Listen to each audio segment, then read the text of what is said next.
Isa kang halimaw! Aswang! Gapo na kadiliman! Lumayo ka sa akin! Bulalas na sigaw ni Ilyas nang sinubukang tumakbo mula sa harapan ng nilalang na umaatake sa kanya. Ngunit mabilis siyang naabutan ng naturang nilalang at kaagad na nahagip ng matatalas na kuko nito ang kanyang likuran.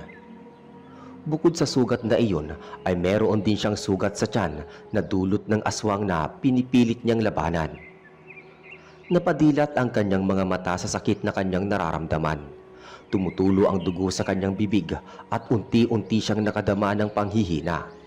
Kasabay nun ay ang panlalabo ng kanyang paningin. Muli, sumirit ang malapot na dugo sa lumang dingding ng karinderya. Halos hindi makahinga si Ilyas habang pilit niyang tinatakpan ang malalalim na sugat sa kanyang tiyan. Nanginginig ang kamay niya, pilit hinahawakan ang matulis na tinidora. Iyon na lamang ang tanging sandata niya laban sa nilalang na kasalukuyang handang umasab sa kanya anumang oras. Ang nilalang na kanyang kaharap ay hindi na mukhang tao. Ang dating payat na matanda nitong katawan ay lumobo, nabatak ang kanyang balat na tila napupunit na tela. Ang kanyang mga kuko ay humaba at bumaliko na parabang patalima. Ang kanyang bibig ay mas malaki kaysa sa orihinal na sukat nito. Punong-puno din ito ng matatalim na ngipin na kasalukuyang sumasawsaw sa laman ng kanyang biktima. Matapos nun ay isang malakas na panaghoy at daing ang umalingaw-ngaw sa madilim at liblib na paligid.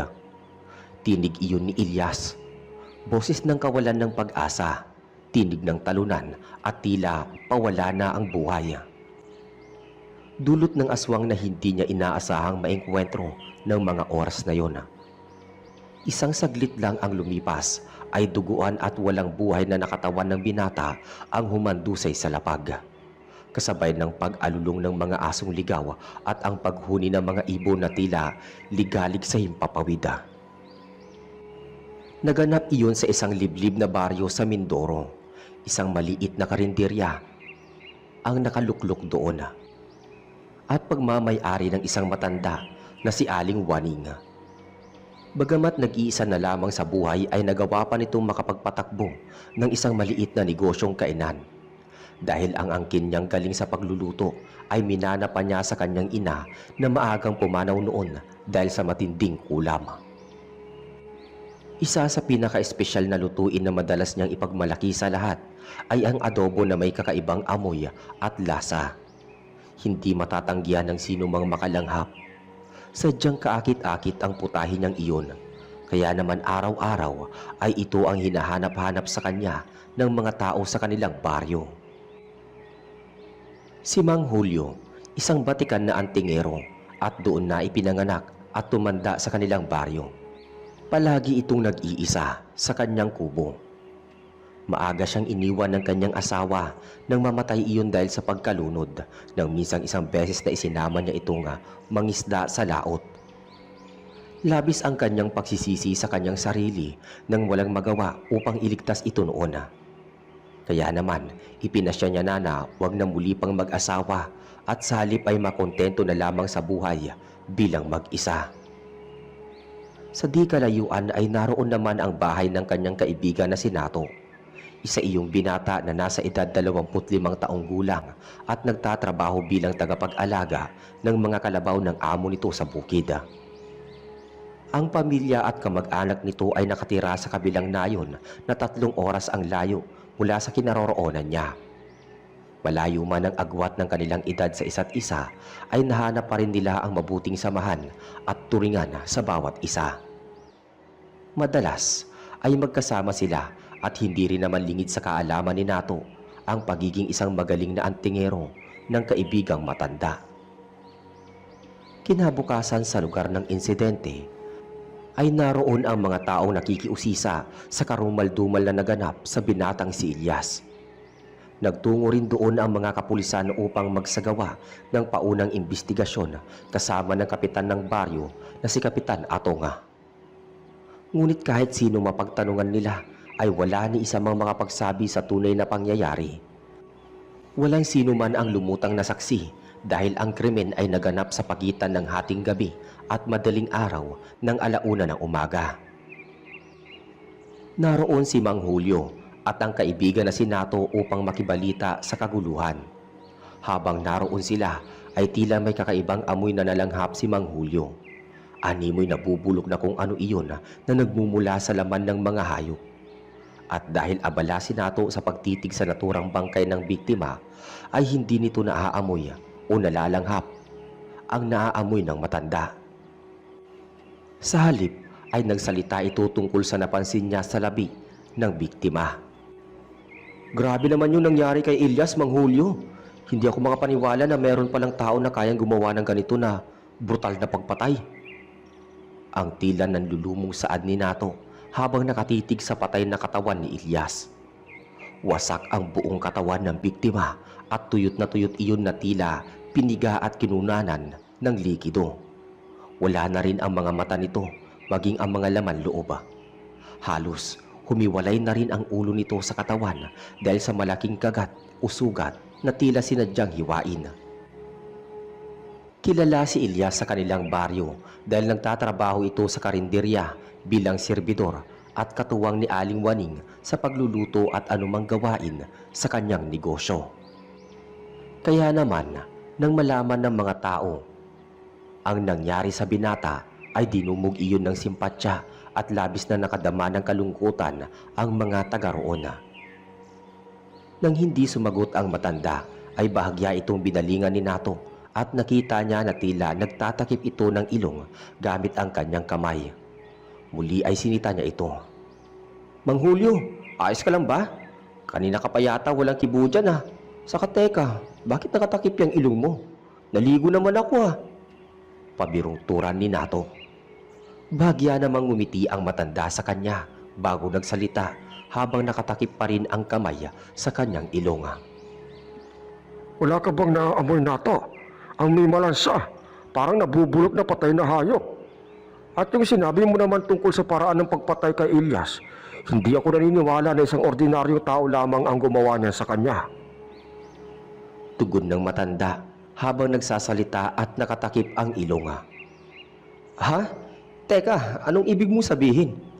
Ilang din kasi ako nakakita ng ganyang klase ng pagpatay ng isang tao eh. Mas matindi pa sa minasakir. Nagtatakang tanong ni Nato. Sasagutin pa sana ni Mang Julio ang tanong na iyon ng binatang kaibigan, ngunit naagaw ang atensyon nila nang biglang humahangos na dumating si Aling Waning at tila natataranta. May dala pa itong bayong nawari galing sa pamamalengke. Ano nangyari? Bakit maraming tao dito sa harap ng karinderya ko? Bakit may mga pulis? Kapitan Atong, ano po bang meron? Naguguluhan at sunod-sunod na tanong ni Aling Waning sa kapitan ng binalingan niya iyon. Napabuntong hininga muna ang kapitan bago ito sumagot sa matandang babae. Ikinalulungkot kong sabihin sa iyo, Aling Waning. Hindi ba trabahador mo si Elias? Yung binata na sabi mo noon ay galing sa probinsya ninyo at dinala mo dito upang magtrabaho sa iyo? Yun siya, wala nang buhay. Malungkot na pagbabalita ng kapitan at nginuso ang bangkay ni Elias na ng mga oras na iyon ay naroon pa rin sa loob ng karinderya ni Aling Waning. Nang sundan ng matandang babae ang tinuturo ng nguso ng kapitan, ay napabulaslas ito at gulat na gulat. Nang akmang tatakbo na sana ito upang lapitan ang bangkay, ay kaagad siyang pinigilan ng isa sa mga pulis na naroroon. Teka lang hunay, bawal po munang galawin yan o sayaran ng inyong mga kamay. Kapag nagkataon, maaari kayong ituring na sospek sa pagkamatay nito. Mahinahon na paliwanag ng pulis. Nakinig naman ang matanda at hindi na nagpumilit pa. Sa halip ay umiiyak itong tinignan na lamang ang kanyang tapat na butihing serbidor. Nang bumaling siya sa mga tao na naroroon, ay nagsimula siyang magsalita ng tungkol sa kabutihang nagawa ng binatang si Elias. Sa dinami-dami ba naman ng mga tao dito sa baryo, bakit si Elias pa ang napili nilang biktimahin? Napakabait at napakasipag ng batang yan. Ayun, sino na lang ang makakatuwang ko dito sa aking negosyo? Ang batang yan, namatay na. Anong gagawin ko nito?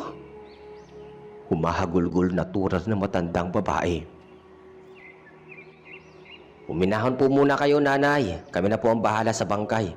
Maya-maya lang iparating na ang mga otoridad para dalhin ang bangkay niya sa tamang lugar. Pagpapakalma naman ng isa pang pulis sa kanya. Matapos iyon sabihin ng pulis ay sumeryoso ang mukha ni Aling Waning at pinunasan ang luha sa pisngi bago muling nagsalita. Mamang pulis, total naman po napamahal sa akin ang batang iyan at kilala ko naman ang mga kamag-anak niya sa probinsya. Maaari ko bang hilingin na dito na lamang sa aking karinderya ilagak ang kanyang bangkay? Pansamantala lang naman habang hinihintay ko ang pamilya niya. Pakiusap niya sa mga ito. Bahagyang nagkatinginan ang dalawang pulis na tila ba nagtatanungan kung maaari ba nilang pagbigyan ang hiling ng pobreng matanda.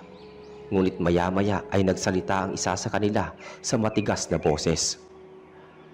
Nanay, kakasabi pa lang po namin kanina na hindi ninyo maaaring galawin ng anumang bahagi ng katawan ng bangkay dahil baka kayo ang paghinalaan na sospek. Lalo pa kung nasa kustudiya ninyo siya kahit na wala ng buhay. Meron pong tamang proseso para sa ganitong kaso.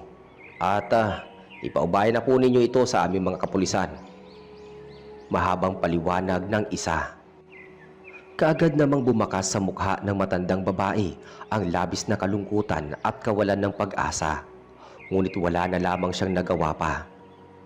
Maya-maya ay muling nagsalita ang medyo may kaedaran ng pulis. Tsaka isa nga po pala, nanay. Huwag po kayo mabibigla sa sasabihin namin, ha. Ito po ay hindi ayon sa aming kagustuhan. Galing po ito sa ordinansa na ito ay nakakataas sa amin. Kailangan daw po munang pansamantalang ipasarado itong kainan ninyo habang gumugulong ang investigasyon. Ibig sabihin po, titigil muna ang operasyon ng negosyo mo. Pero pansamantala lang naman. Mahabang paglalahad ng pulis. Sa narinig na iyon ay biglang nagbago ang reaksyon ng mukha ng matanda. Mula sa mukha ng maamo at nakikiusap kanina ay tila nag-itsurang mabangis na hayop iyon na nais manlapa ng biktima. Anong kalokohan nito? Bakit negosyo ko ang ipapasarado ninyo? Bakit hindi ninyo isuspinde sa mga trabaho iyang kapitan namin? At ang kanyang mga kasamahan, sila ang dapat na responsable sa kaligtasan ng mga tao sa baryo na ito. Pero hindi nila nagagampanan. Galit na turan ni Aling Waninga. Naiintindihan ko ang nararamdaman mo, Aling Waninga. Pero iyon lamang ang nararapat na gawin upang idaan sa wastong proseso ang lahat. Kaagad namang sagot ni Kapitan Atonga. Pilit pang nagmamatigas ang matandang babae na ayaw ipasara ang kanyang karinderya, ngunit sa huli ay wala na rin itong nagawa nang sinimulan ng lagyan ng kadenang tarangka ang pintuan at ang mga bintana nun. Pagkatapos na kunin ng mga naatasang otoridad ang bangkay ni Ilyas, dadalhin na iyon sa morgue upang doon ay siyasatin. Sa huli, naiwang nag-iisa sa labas ng kainan si Aling Waning. Tigib ang luha sa mga mata at hindi alam kung ano ang susunod na gagawin. Matapos iyon ay sabay-sabay nang nagsialis ang mga pulis kasama ng kapitan. Isa-isa na rin nagsiuwian ang mga tao na kanina lamang ay nagbubulungan sa paligid. Ngunit ng gabi rin na iyon, kung kailan nakatakda ang pagsusuri sa bangkay ni Ilyas, ay naganap ang pagpapatuloy ng madilim na pangyayari. Habang inihahanda ng taong naatasan ang pagsusuri, ay narinig niya na may tumawag sa kanyang pangalan mula sa labas ng silid. Ngunit hindi naman niya alam kung saan nagmumula ang boses na yun.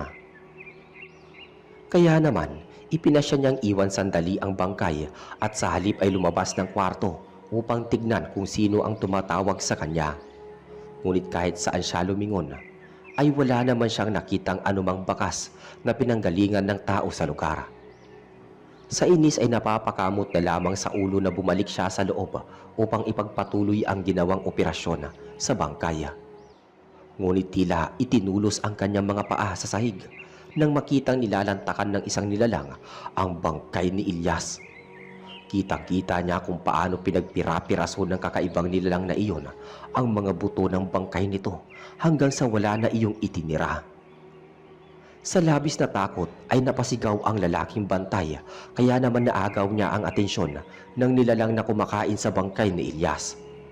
Akmang tatakbo na sana siya, ngunit dahil may katabaan ang bulto ng kanyang katawan, kaya naman nahirapan siyang kumilos ng mabilis. Kaagad ay naabot siya ng matatalas na kuko ng nilalang at kaagad nitong ibinaon iyon sa likod ng lalaki. Sa sakit ay napaliyad ang biktima at bigla iyong natigilan sa pagkilos. Kasunod ay ang pag-agos ng dugo sa bibig nito at ang panginginig ng mga laman. Matapos yun ay muling sinaksak ng naturang nilalang ang kanyang matutulis na kuko sa dibdib ng lalaki mula sa kanyang likuran. Kaagad na bumulwak ang masaganang dugo mula sa malusog na katawan nito. Tila hayok na hayok naman na dinilaan ng nilalang ang bawat pagtagas ng likidong iyon na animoy gutom na gutom. Ilang sandali lang ay tanging mga kasuotan na lamang ng lalaki at mga bahid ng dugo ang naiwan sa sahig ng morgue kung saan sana isasagawa ang pagsusuri sa bangkay ni Ilyas. Samantala, nalaman iyon ni Kapitan Atong at maging siya ay hindi makapaniwala sa nangyari. Labis ang kanilang pangamba sapagkat tila hindi pangkaraniwan ang nagaganap sa kanilang baryo. Ramdam nila na mayroong kababalaghan na nangyayari sa likod noon. At ang mas nakakapagpalito pang lalo sa kanila ay kung bakit nagawa pang atakihin ng nilalang na iyon ang isang taong bangkay na at halos tuyot na tuyot pa. Nang kasunod na gabi, habang mag-isang nasa tanggapan niya si Kapitan Atong at abala sa mga pagpirma ng mga kung anong papeles, ay may narinig siyang tila boses ng isang babae na nanghihingi ng tulong sa di kalayuan. Nag-e-echo ang tinig na iyon na tila nanggagaling sa loob ng kuweba. Kaya naman sa labis na kuryosidad ay lumabas ang kapitan upang alamin ang dahilan ng pinagmumulan ng boses. At sa kanyang paglabas ay namataan niya sa di kalayuan ang isang babae na tila gusot-gusot ang buhok at marungis ang itsura. Nakikiusap iyon na bigyan siya ng tubig upang makainom. Mabilis naman na pumasok sa kanyang tanggapan ang kapitan upang kumuha ng tubig. Ngunit nang balikan niya ang babae, ay ibang itsura na nito ang nakita niya roon.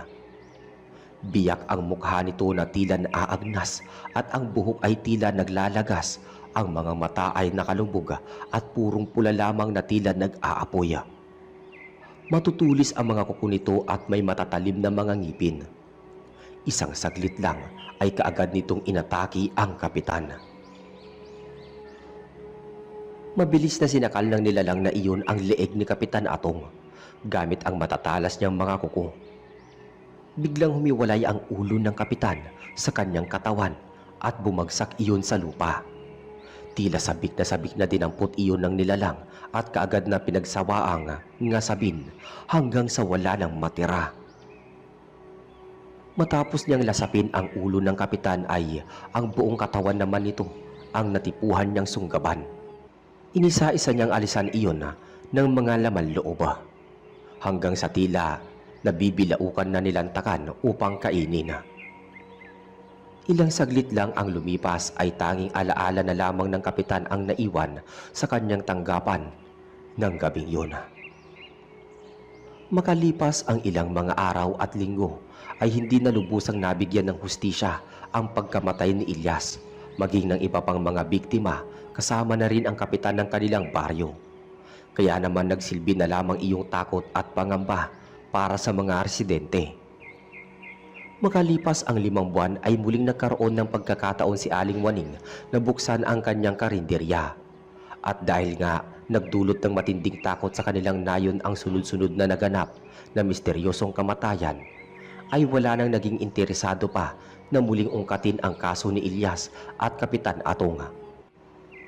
Maging ng lalaking bantay sa morgue na naging dahilan upang ituring na nasarado ang kasong iyon. At dahil nga mag-isa lamang siya noon, kinakailangan niyang maghanap ng panibagong katuwang upang muling palaguin at buhayin ang kanyang munting negosyo. Kaya naman naglagay siya ng paskil sa labas ng kainan at nagsaad doon ang mensahe na nangangailangan siya ng katuwang. Samantala, Mang Julio, baka naman may alam kang pwede kong pasukan na trabaho. Yung amo ko kasi nagdesisyon na ibenta na raw yung mga kalabaw niya sa bayan. Kaya naman mawawalan na ako ng trabaho. Lilipat na raw kasi sila sa Maynila. Pagbibigay alam ni Ato kay Mang Julio, isang umaga nang magkausap sila. Nako ano ba naman ang may bibigay kong trabaho sa iyo, Nato?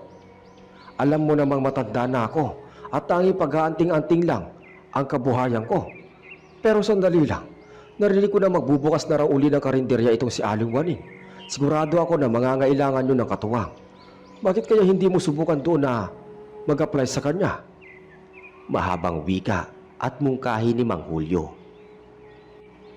Talaga? Sige, pupunta na ako doon ngayon at baka maunahan pa ako ng iba. Sana ako na lang ang kunin niya. Total, masipag naman ako, di ba, Mang Julio? Pagyayabang naturan ng binata. Nako oo, napakasipag mong kumain. O siya, lumakad ka na at baka maunahan ka pa ng iba. Pabirong pagtataboy ng matanda sa kaibigan. Natatawang mabilis na umalis naman si Nato upang magtungo kay Aling Waning at imungkahi ang sarili na magtrabaho doon. Ilang minuto lang ang lumipas ay naroon na nga siya sa karinderya ng matandang babae. Naabutan niya ito na nagsasalansan ng mga kagamitan sa pagluluto bilang paghahanda sa muling pagbubukas ng kainan. Kaya naman, sinamantala niya na ang pagkakataon na iyon at tinulungan ang matanda kasabay ng pagsasami na nais niyang magtrabaho doon. Alam mo, Nato, kung kinakailangan sana ibabae ang gusto kong makasama dito dahil nadala na ako sa nangyari noon kay Ilyas. Naalala mo ba? Tugon ng matanda nang sabihin niya ang pakay. Aling Waning, hindi naman sa minamalit ko ang kakayahan ninyong mga babae.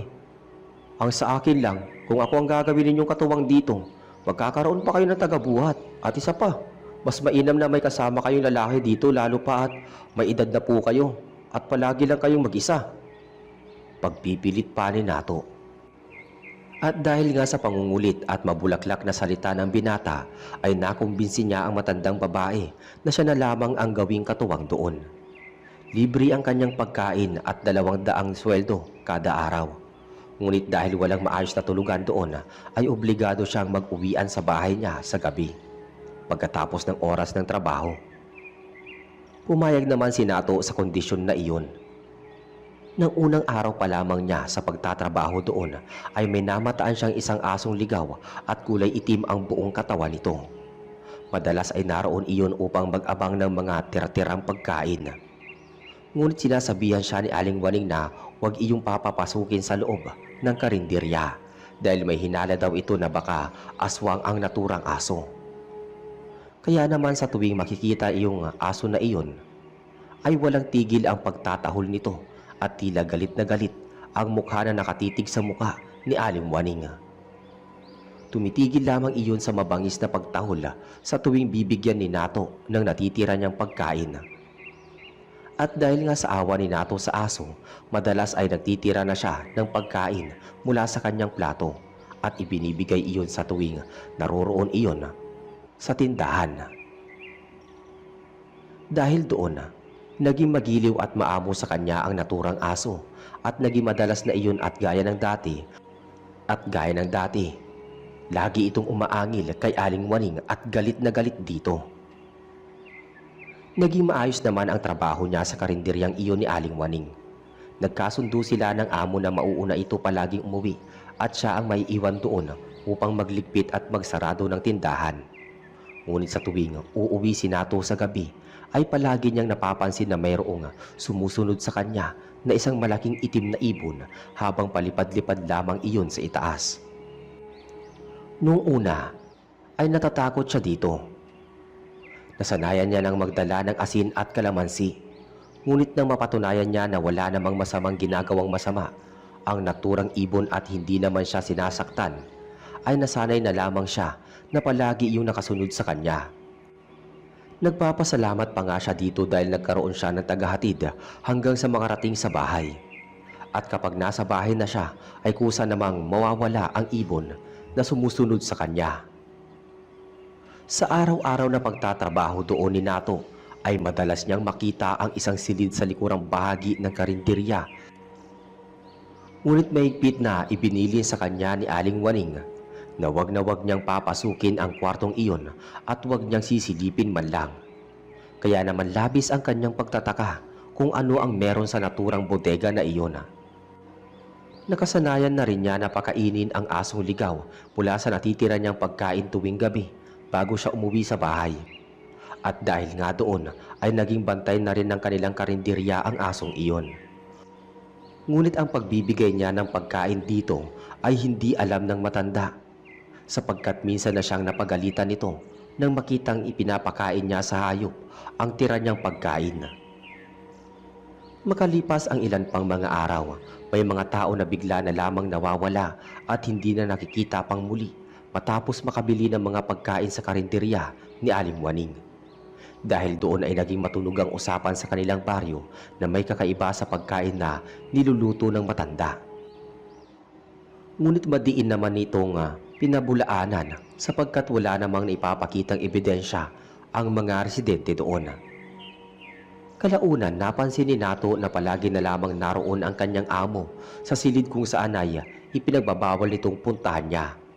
Ni hindi iyon lumalabas para kumain o para man lang gumamit ng banyo. Magpapakita lamang iyon sa kanya sa tuwing oras na pag-uwi sa gabi. At gaya ng dati, nauuna itong umuwi at si Nato naman ang naiiwan upang magligpit at magsarado ng tindahan. Nagpatuloy ang mga misteryosong araw sa trabaho na iyon ng binata hanggang sa isang araw, pagpasok niya sa karinderya ay may naamoy siyang tila nakakasuka at animoy nabubulok na kaning baboy. Ngunit nang tanungin niya ang amo kung saan nagmumula iyon, ay sinabi lamang nito na wala naman siyang naaamoy na kahit ano. Habang lumilipas pa ang mga araw, mas nagiging matapang ang amoy na iyon, dahilan kaya naamoy na rin iyon ng kanilang mga mamimili. Ngunit nagpatuloy sa pagwawalang bahala si Aling Waning at sa halip ay pinagalitan pa ang binata na manahimik at baka may makarinig sa kanila na ibang tao at masiraan pa ang kanyang negosyo. O siya, Nato, uuwi na ako ha. Alam mo na ang gagawin mo. Hindi ko na kailangan pang sabihin dahil araw-araw mo nang ginagawa. At nang makaalis na ang kanyang amo, ay hindi na niya napigilan ang sarili na hagilapin kung saan nagmumula ang mabahong amoy na iyon. Dahil labis na sumasakit na ang kanyang tiyan, dulot ng nalalanghap niya mula sa masamang hangin. Nang sundan niya ang pinanggagalingan ng amoy, ay dinala siya nito doon sa pinagbabawal na silid. At sa laking gulat niya, ay hindi naman pala iyon nakakandado, kaya naman mabilis niya iyong pinasok. Nang nasa loob na siya ng kwarto, ay tumambad sa kanya ang hanay ng mga kulay puting sako na nasa gilid. Mas lalo niyang naamoy ang masangsang na halimuyak na halos ikabaliktad na ng kanyang sikmura. At nang suriin niya ang laman ng mga yon, ay tuluyan na siyang nasuka dahil nakita niya doon ang mga pira-pirasong bahagi ng katawan ng tao na pilit pinagkasya sa mga sako na iyon. Ang iba sa mga iyon ay tila nabubulok at nilalangaw pa, ngunit ang ilan naman ay tila sariwa pa dahil sa mga bakas na dugo na nakadikit doon. Sunod-sunod ang paglalabas ng kanyang mga kinain at naluluha na rin siya dahil doon. Tila nanikip ang dibdib niya at halos hindi makahinga dahil sa labis na mabahong amoy na bumabalot sa kanya. At dahil sa nakita ay mabilis niyang nilisan ang lugar at kaagad na sinundan ang amo upang itanong dito kung ano ang mga bagay na kanyang nakita. Batid niya na hindi pa ito nakakalayo dahil halos kakaalis lamang noon. Lakad takbo ang kanyang ginawa upang ito ay maabutan. At dahil nga sa pagmamadaling ginawa niya, nakita na lamang niya ang sarili na sumusunod dito at bigla ay napansin niya na ang tinatahak nitong daan ay ang iskinita kung saan masukal, madilim at hindi madalas marating ng mga tao. Dahil sa pagnanais na makausap pa rin ang amo, ay sinundan niya iyon hanggang sa tumigil ito sa kalagitnaan ng mga talahib. Tinitigan pa niya ang kaduda-dudang ginagawa nito dahil sa liwanag ng buwan ay naaninag niya ang bawat kilos ng matandang amo. Habang siya naman ay nagkukubli sa mga matatandang punong kahoy sa di kalayuan. Mula sa kanyang kinaroroonan ay natanaw niya ang anino ni Aling Waning na tila may ipinapahid iyon sa katawan at unti-unti ay inaalis ng kusa ang mga saplot nito. Nakita niya rin na tila tumingala pa iyon at nanginginig habang umaangil sa nakakakilabot na tinig. Maya-maya, nakita niyang biglang nagsitayuan ang mga mahahaba at matitigas nitong mga buhok. At nang itaas nun ang dalawang kamay ay kitang-kita niya sa sinag ng buwan ang biglang paghaba ng mga kuko nito. Ganon din ay namataan niya ang pagtulis ng muka ng matandang amo. Kahit hindi naman niya ito nakikita sa malapitan, ay batid niyang naging kawangis iyon ng isang mabangis na lobo. Hindi maaari ito. Ikaw, Aling Waning. Ikaw ang aswang. Ikaw ang pumatay kina Ilyas doon sa bantay sa morgue at kay Kapitan Atong.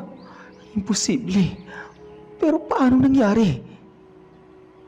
Taka at litong-litong tanong ng binata sa sarili habang nanginginig ang buong katawan sa labis na takot.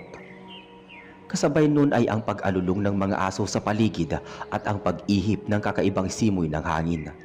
Hindi siya makapaniwala sa mga nasaksihan ng mga oras na yon.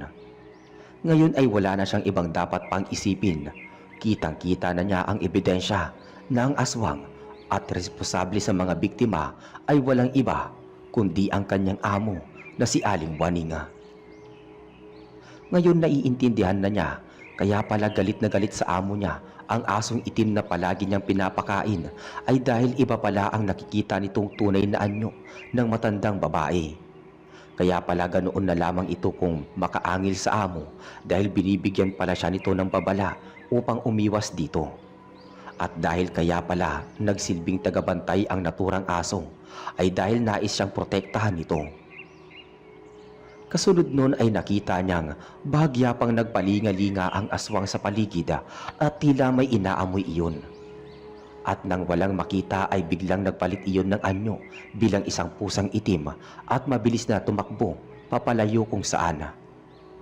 Hindi man niya alam kung saan iyon tutungo ngunit isa lang ang sinisigurado niya. Muli iyong sasalakay at hahanap ng bagong mabibiktima. Kaya naman, tagaktak ang pawis na tumakbo siya pauwi upang kaagad na ipagbigay alam kay Mang Julio ang lahat ng kanyang nalaman at nasaksihan.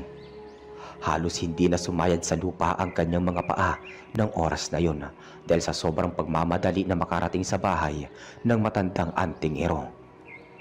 O Nato, ikaw pala. Gabing-gabi na. Bakit napasugod ka?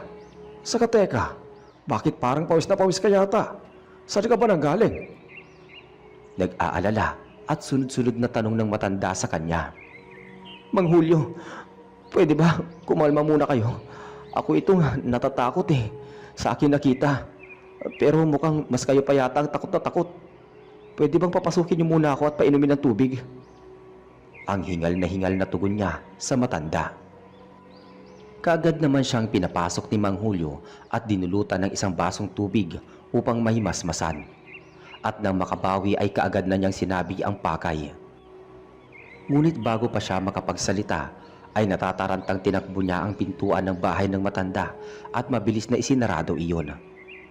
Takang-taka naman na sinusundan na lamang siya ng tingin ng matanda. Mang Julio, hindi ka siguro maniniwala sa mga sasabihin ko sa'yo. Pero maniwala ka at sa hindi, kitang-kita ng dalawang gwapo kong mata. Si Aling Waning, aswang. Tuloy-tuloy na tura ni Nato habang namimilog pa ang mga mata. Sa sinabing iyon ng binata ay napatitig sa kanya ang matanda at napaseryoso ang ekspresyon ng mukha nito. Ipinasalaysay niya kay Nato ang lahat ng kanyang nasaksihan at inisa-isa naman iyon ng binata. Maging ang laman ng mga sako na nakita niya sa ipinagbabawal na silid ay kanya ring sinabi. Mataman naman na nakikinig ang matanda habang tila iniisa-isa ang mga pangyayari sa kanyang isipan. Hanggang sa ito naman ang nagsalita. May naiwanan ka bang gamit o anumang personal na bagay doon sa karinderya? Seryosong tanong ni Mang Julio sa binata. Opo, naiwan ko doon yung pinagpalitan kong damit kanina nung pinagpawisan ako. Hindi ko na kasi nadala sa sobrang nagmamadali akong umalis. Nauutal na tugon ni Nato. Kung ganon, ay kailangan natin kunin iyon bago pa man siya makabalik sa karinderya. Dahil ang gamit mo na iyon ay maaari niyang gamitin upang patawan ka ng sumpa ng kamatayan. Tila may pagbabantang turan ni Mang Julio. Po, teka Mang Julio, bakit ako? Hindi masarap ang katawan ko saka wala naman akong nagawang kasalanan sa kanya. Hindi ko siya type, no? Ang tila nagbibirong sagot naman ng binata. Dahil nga natuklasan mo ang lihim niya, kaya gagawa siya ng paraan upang alisin ka sa landas niya at para hindi ka na makapagsumbong pa sa iba dahil magiging malaking banta iyon sa buhay na iniingatan niya. Mababang boses na tugon ng matanda. Ganon? Ang malas niya kasi naisumbong ko na siya sa'yo. Pero teka Mang Julio, ibig sabihin pakitang tao lang at pagpapanggap lang ang lahat ng ginawa niya at yung pag-iyak niya nung namatay si Ilyas? Takang tanong muli ng binata. Tama ka, ang lahat ng iyon ay pawang pagbabalat kayo lamang. Ngunit ang totoo, sa una pa lang ay siya na talaga ang salarin. Magaling manlinlang ang mga aswang, lalo na kung meron silang maitim na intensyon sa kanilang biktima. Pagsang-ayon naman ni Mang Julio. Sa narinig na iyon ay hintakot na napatanong na lamang ang binata sa matanda. Ano pong pwede natin gawin ngayon? Paano yung naiwan kong gamit doon? Kailangan natin makuha yun doon, Mang Julio. Mamamatay ba ako? Diyos ko, wag naman po sana. Mag-aasawa pa ako ng 5. Pabirong tura ni Nato. Sa sinabing iyon ay bahagyang napatawa ang matanda at muling nagsalita. Meron akong paraan para upang matigil na ang kasamaan ni Waning. Hindi sapat na takasan lamang niya ang kanyang mga nagawang kasalanan sa mga tao dito at sa Diyos. Ang dapat sa kanya ay singilin siya sa lahat ng kasamaan niya.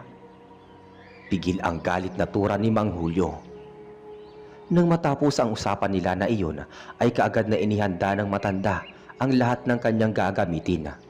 May mga anting-anting, putya at ilang mga armas na natitiyak siyang makakapatay sa naturang aswang. Habang nakatitig sa kanya si Nato, ay isa-isa niyang ipinaliwanag dito ang mga kagamitan matapos iyon ilabas mula sa kulay lupa na kahon. Ito ang mutya ng gabi. May kapangyarihan itong maglabas ng tunay na anyo ng aswang. Ilalahad nito ang tunay na wangis nila, dahilan upang matuntun natin ang kanilang pinagtataguan. Panimula ng matanda habang ipinapakita kay Nato ang isang bilugan at maliit na bato na kulay kahil at tila may sumasayaw na aninong kulay itim sa loob noon. Ito naman ang sibat ng sampalok. Isa itong banal na sibat na may bahid ng dugo ng puting ahas. Balot ito ng banal na orasyon at dasal. Pagpapatuloy nito nang itinaas ang patulis na kahoy na may makintab na hawakan. Kasing haba iyon ng braso ng isang normal na tao. At ito naman ang balaraw ng alat. Isa itong mapaminsalang balaraw na makakapatay sa anumang uri ng aswang. Pinatalas ito sa pamamagitan ng pagbabad sa tubig na may banal na asin at orasyon na inilublob ng 49 na gabi. Pahuling pagpapaliwanag ng matanda. Manghang-mangha naman ang binata habang titig na titig sa mga iyon. At hindi siya makapaniwala na sa tagal na nilang magkaibigan ng matanda ay ngayon lamang nito ipinakita sa kanya ang mga kakaibang kagamitan na iyon. Magmadali na tayo. Hindi tayo dapat maunahan ni Waning doon sa karinderya. Bago sumapit ang liwanag, ay tiyak na babalik na iyon doon upang muling mag-anyong tao. Bigla ay pasigaw na turan ng matanda at sabay na nilang nagmamadaling tinahak ang daan pabalik sa naturang karinderya ng aswang, dala ang isang maliit na gasera. Nang marating nila iyon sa ganap na lampas 12:00 ng hating gabi, ay pawang kadiliman at katahimikan ng lugar ang kanilang naabutan. At dahil nga naiwan na lamang iyon ni Nato na kanina na bukas, ay madali na lamang nila iyong napasok. Sinindihan ni Mang Julio ang dala niyang gasera. Nang magkaroon ng liwanag ay kaagad na kinuha ng binata ang kanyang kamiseta na nakasabit sa pako na nasa dingding ng silida. Mula doon ay langhap pa rin nila ang matapang at masangsang na amoy ng mga laman ng sako na nakita ni Nato kanina. Kaya naman, mabilis na nagtungo doon ang matanda. Naglagay siya ng balot sa ilong at ganoon din si Nato. Ngunit kahit pa meron na sila noon, ay sadyang nanunuot pa rin sa kanilang mga amoy ang masangsang na halimuyak ng mga bulok na laman ng tao. Teka Mang Julio, bakit narito tayo? Hindi mo ba naaamoy ang baho-baho dito? Tila irritabling tanong ni Nato. Huwag ka nang kumontra pa. Ito ang tamang lugar para balikan tayo ni Waning. Nakatitik ako na dito niya ilalagay ang mga katawan na nakuha niya mula sa iba't ibang tao. Kaya nang sinabi mo, hindi pa. May mga laman ng tao ang mga sako sa loob. Kaya manahimik ka na lang muna dyan. Hintayin na lang natin ang pagdating ni Waning. Ang mabuti pa, magdasal ka na lang muna. Mahabang saway ni Mang Julio kay Nato. Halos ilang oras pa silang naghintay sa labas ng silid na iyon, ngunit wala pa ring dumarating na kahit ano. Nasanay na nga rin ang kanilang mga pang-amoy na nasa paligid. Kaya naman, tila hindi na iyon iniinda pa.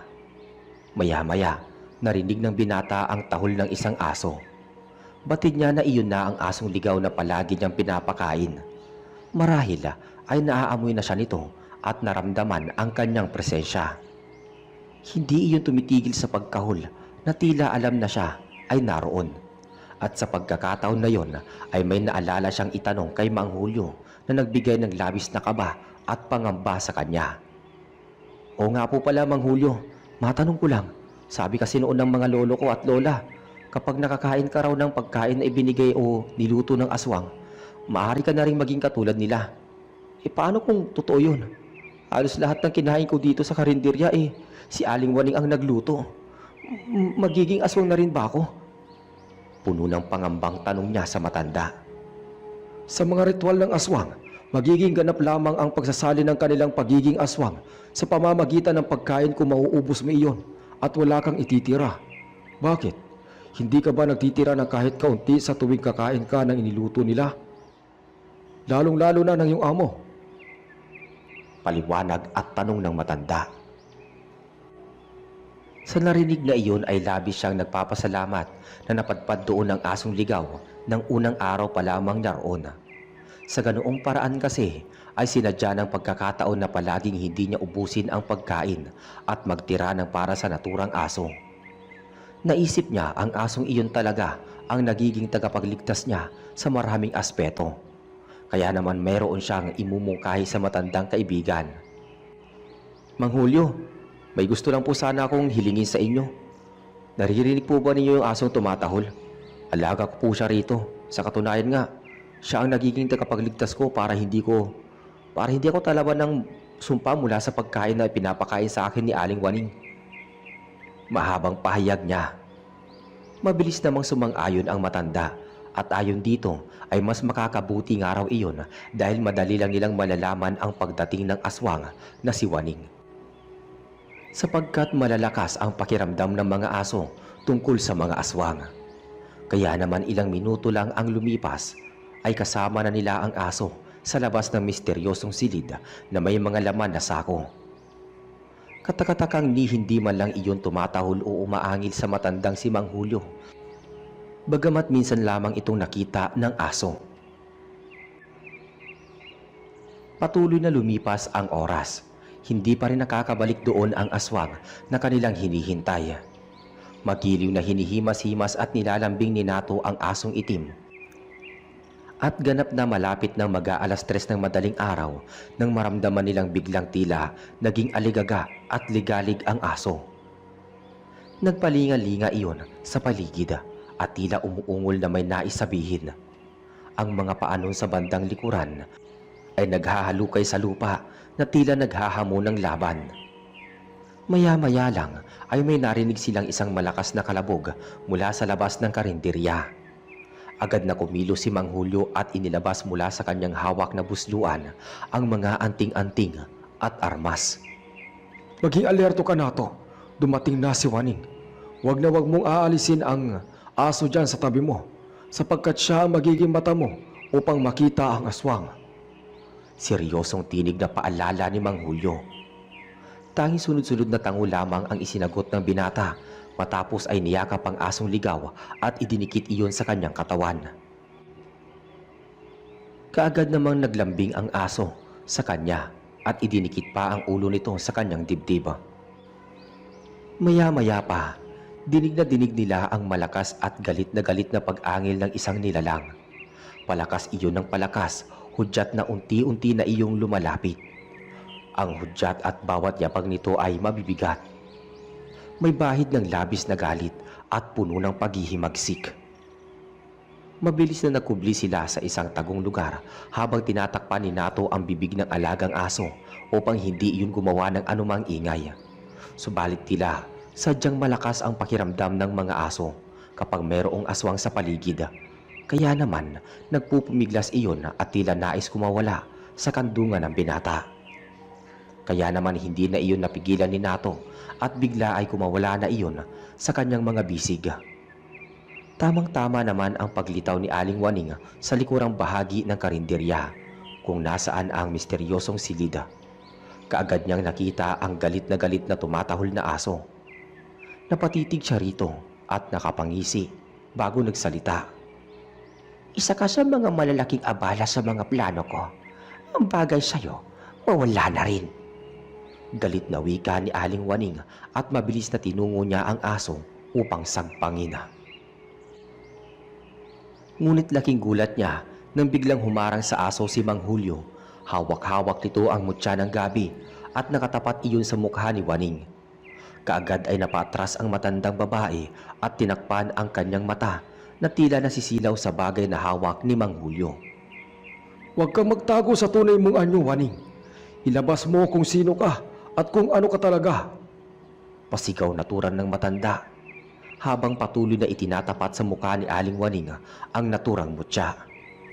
Dagli ay unti-unting nagbago ng anyo ang matandang babae at nagbalik iyon sa anyo na katulad ng nakita ni Nato. Naging mas mabangis iyon at kulubot ang mga balat. Ang mukha nito ay tila nagmistulang pinaghalong mukha ng ahas at kabayo. Kaagad namang muling binuhat ni Nato ang aso at kinarga iyon. Ngunit patuloy pa rin ito sa matapang na pagtahol habang nakatitig sa nilalang na papalapit at nagpalit ng anyo. Malakas na tumalon ang aswang matapos nun na lubusang makapagpalit ng itsura. Sumampa iyon sa bubungan ng misteryosong silid at pinagsisira iyon. Matapos ay muli iyong lumundag pababa at mabilis na bumagsak sa harapan ni Mang Julio. Direkta ang mga matatalas na kamay nito sa naisakal niya sa matanda. Kaagad namang nabitawan ni Mang Julio ang iba pang hawak na armas at anting-anting. Napunta iyon sa kinaroroonan ni Nato at ng aso nito. Malakas na iwinasiwas ng aswang ang matanda at kaagad iyong tumilapon sa loob ng silid na may mga sako ng patay na tao.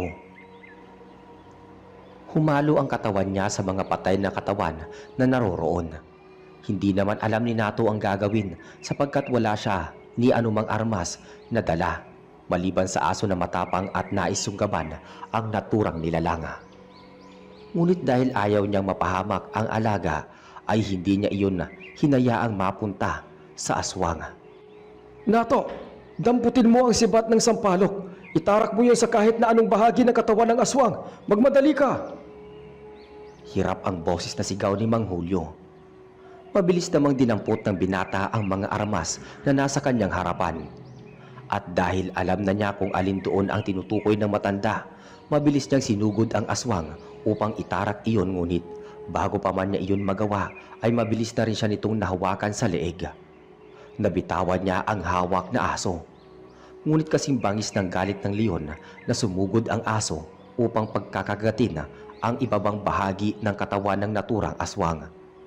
Dahil doon ay nakabitaw ito sa leeg ni Nato at kaagad namang sinamantala iyon ng binata at mabilis na itinarak sa binti ng aswang ang sibat ng sampalok. Kaagad ay natigilan iyon at maya-maya ay nakita nila na unti-unting natutunaw ang mga balat nito at naglalaglagan sa lapag na animoy na dudurog na lupa. Muli ay hinatak niya ang alagang aso at iyon ay kinarga.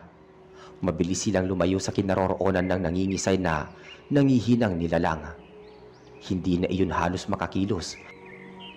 At sa halip ay pawang panginginig na lang ng kanyang katawan ang nagaganap dito. Nato, Isunod mo na kaagad ang balaraw ng alat.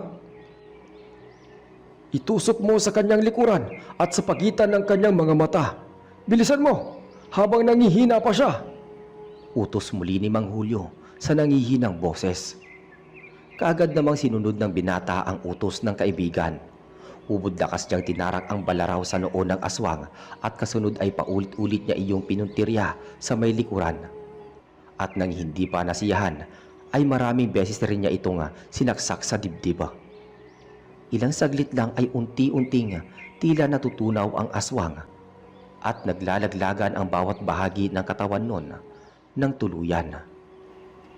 Isang malakas na pagsabog at pagkakadurog ng katawan ng naturang aswang ang naganap at kasunod ay ang pagbangon ni Mang Julio at nagtungo sa kinaroroonan ni Nanato at ng aso nito. Pinagtulungan nilang pagulungin ang nag-aapoy na katawan ng aswang upang mapunta sa loob ng silid kung saan merong mga katawan ng patay na tao na nasa sako, at matapos nun ay mabilis na hinila palabas sa lugar na iyon ng matanda si Nanato bago pa man lubusang lumaki ang apoy. Ilang saglit ang lumipas ay mabilis na nilamon ng apoy ang naturang karinderya. Habang sila ay nakatanaw sa di kalayuan, habang nakangiting pinagmamasdan ang unti-unting pagkatupok nun hanggang sa lubusan ng maging abo na lamang. Muli ay napayakap si Nato sa kanyang alagang aso. Na hindi niya inaasahang magiging malapit sa kanya at magiging tagapagligtas ng kanyang buhay sa tiyak na kapahamakan. At syempre, nagpapasalamat din siya sa kaibigang matanda dahil nagkaroon ito ng malaking papel upang mailigtas ang kanyang buhay. Mukhang nakahanap ka ng bagong kaibigan ha. Ano naman ang balak mong ipangalan sa kanya? Nakangiting tanong ni Mang Julio kay Nato nang iligtas na silang nakauwi. Wala akong bagong kaibigan, Mang Julio. Nadagdagan lang yung kaibigan ko. Pero hindi ka naman mawawala sa listahan bilang mabuti kong kaibigan. At tungkol naman dito sa aso ko, papangalanan ko siyang Sugo. Kasi simula pa nang dumating siya, pakiramdam ko, sinugo siya ng langit sa akin para protektahan at pasayahin ako. Madamdamin at masayang tugon naman ng binata.